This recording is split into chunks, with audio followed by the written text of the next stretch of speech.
we decided to organise this conference on transition in cities because the transition idea, the transition model, has been around for about 2 years now, and people have taken it off to a whole range of places, islands, villages, hamlets, towns, and they're beavering away trying to see if it works. And the whole way transition is designed as an iterative thing that goes round and round, and you take people's experience and use that to reshape the next version of it. So it felt really important at this stage to bring the people together who've been working in cities for all this time, and to see what's working and see what's not working. Does the model that we have work? Do we need a different model for cities? What are the obstacles? What are the opportunities? And really to pull all that together.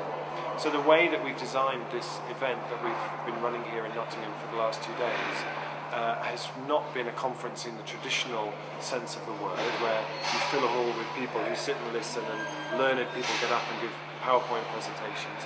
The way that we do these kind of events is really using a lot of open space, is the idea that all the answers that we need are brought by the people who come. So all we need to do is really facilitate it in such a way that you get the maximum amount of overlap and discussion. So that's what we've seen here.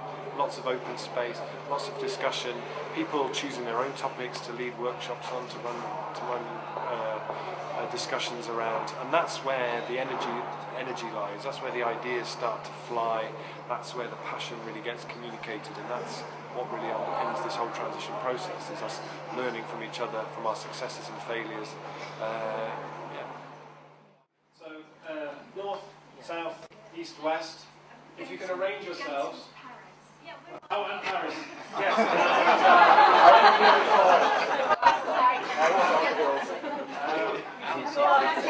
We have an international area over here.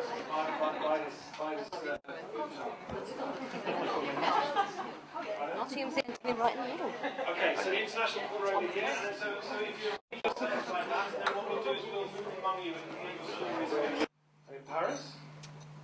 Well, I was at the last April, and it was a wonderful conference, and I went home, and on a personal scale I keep doing things, but on a citywide scale I was stuck for a few months, and I just kind of kept thinking, and then actually we have a small group on the internet, and it's not Paris, it's Francophone.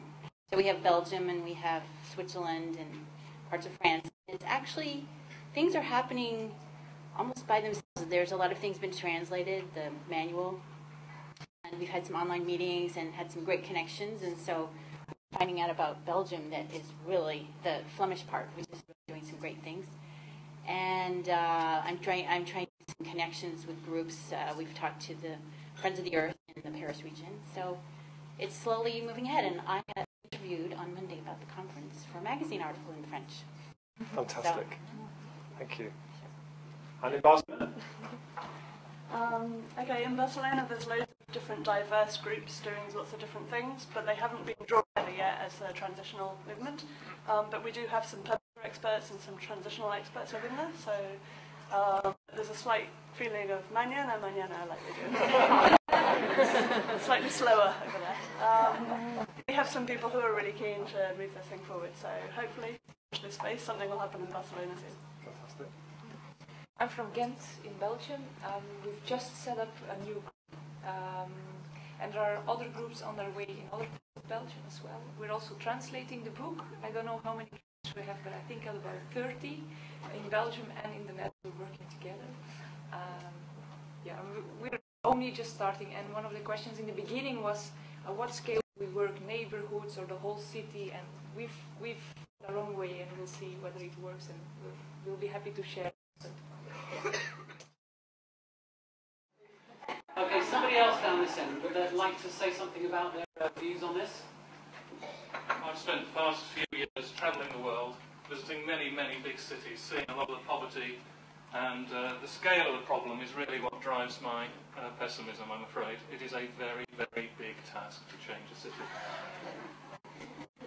That's why we need people like us. Over to you, Rob. Well, the way that we've designed the transition model is that there's a purpose, which off the top of my head I can't remember, which is terrible. If I'd have known we were doing this, it's something like to catalyse community-led responses to peak oil and climate change, building resilience and happiness. And that's the purpose that is there to underpin anything that is done with a transition name. And then there's also 7 principles. But then once those are in place, then those are what define something as being a transition initiative or not, a transition project or not. So, you know, this is all a real exploration, and we always say we have a thing called the cheerful disclaimer, which is where we say we have no idea whether this will work or not. We make no claims that it definitely works, but it feels like there's some very important questions that need to be asked at this time in history, and you know, some of the answers are starting to come out of the way that transition is asking it.